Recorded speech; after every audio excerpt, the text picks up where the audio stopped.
I dag skal jeg fortælle dig, hvordan man stiller op i Warhammer Age of Sigmar.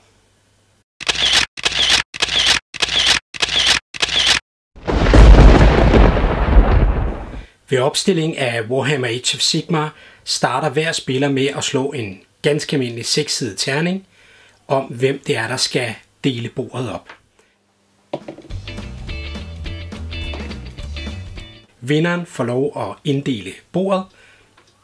Det kan enten gøres på tværs, eller på langs, eller på skråt, alt efter hvad man nu ønsker spillet skal være.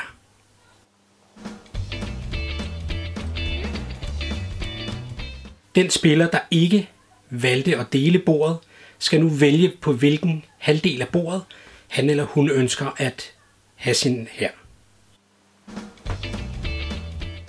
Man skal huske ved opstilling, at man på intet tidspunkt må komme tættere end 12 inches eller en fod på modstanderens bordhalvdel. Det vil sige, at man kan altså ikke stille helt op ved siden af grænsen ind til modstanderens halvdel. Man skal holde sig et stykke væk. Når man har fundet ud af, hvem der har hvilken bordhalvdel, så er det ham, der slog højst med terningen i starten, der starter med at sætte en af sine enheder ind på bordet. Det kan enten være en enkelt helt som det her, eller det kan også være en hel gruppe af personer, eller måske en hel klynge, der hører sammen på en enkelt war scroll.